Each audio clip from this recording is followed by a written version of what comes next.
જય શ્રી કૃષ્ણ મિત્રો। આજનો વિડીયો હતો વારંવાર વાહનોમાં અકસ્માત થવો। તો કયા કારણોના લીધે વાહનોમાં વારંવાર અકસ્માત થાય છે? તો જ્યારે પણ શનિ રાહુનો દોષ થાય છે, મંગળ કેતુનો દોષ થાય છે, મંગળ શનિ રાહુ કેતુ આ 4 ગ્રહોના દોષ થાય છે અને વાહન ખરીદવામાં આવે છે, અથવા તો અશુભ ચોઘડિયામાં પ્રસ્થાન કરવામાં આવે છે, અથવા તો તામસી વસ્તુઓનું સેવન કરીને વાહન ચલાવવામાં આવે છે, તો તેવા સંજોગોમાં અકસ્માત થાય છે। અમુક રસ્તાઓ પર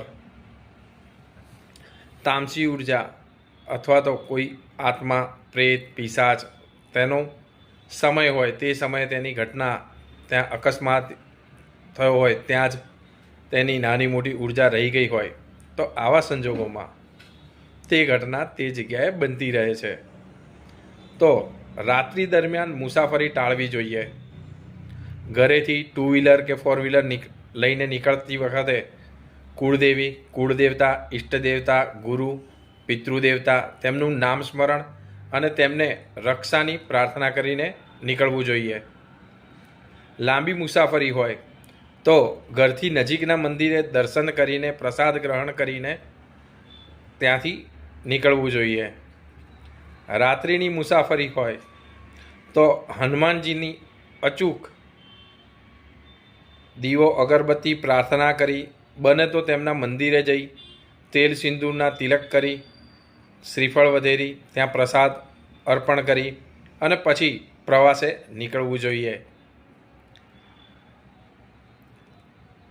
કોઈ પણ વાહનોમાં જો વારંવાર અકસ્માત થાય છે, 4 વ્હીલરમાં કે 2 વ્હીલરમાં, તો એક બીજી પણ એવી સલાહ છે કે કોઈ યોગ્ય જ્યોતિષ કે યોગ્ય બ્રાહ્મણ કે યોગ્ય જાણકાર પાસેથી યોગ્ય માર્ગદર્શન લઈ તેનો ઉપાય કરી લેવો। ઓકે, જય શ્રી કૃષ્ણ।